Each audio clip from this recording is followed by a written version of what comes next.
Drama serial Mahnoor की अगली किस्त में हम देखेंगे कि ज़ैन के जाने की वजह से सब घर वाले बहुत परेशान होते हैं। ज़ैन की भाभी अपने शौहर यानी ज़फ़र से कहती हैं, वैसे मुझे ज़ैन से इस लापरवाही की उम्मीद बिल्कुल भी नहीं थी। कम से कम उसको मामा के बारे में सोच लेना चाहिए था। सब लोग उस पर बहुत ज़्यादा गुस्सा होते हैं। वहीं आसिया बेगम अस्पताल में एडमिट होती हैं। महानूर बहुत परेशान होती है। वो उनके साथ अस्पताल में होती है जब उसे दानिश मिलता है।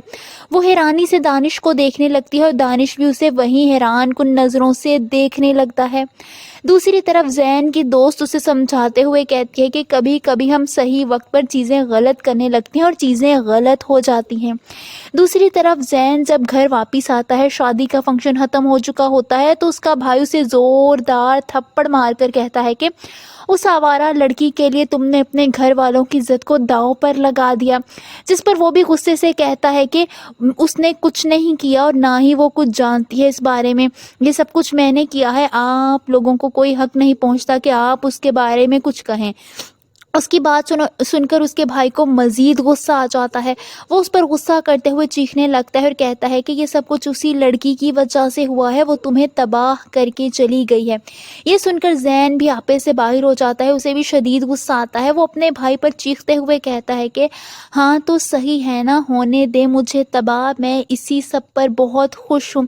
सब लोग हैरान रह जाते हैं कि ज़ैन को क्या हो गया है कि वो महानूर के बारे में इतना ज़्यादा पॉजेसिव हो गया और हर एक से लड़ने पर उतर आया है। दूसरी तरफ हम देखेंगे कि आसिया बेगम अस्पताल में होती है, जिसकी वजह से महानूर बहुत परेशान होती है। यहाँ तक कि महानूर अकेली रह जाती है। उसके साथ अस्पताल में कोई भी नहीं होता। उसे कुछ समझ नहीं आ रही होती कि वो क्या करे, मगर एक बात का उसे पता होता है कि ये सब कुछ उसकी वजह से हुआ है।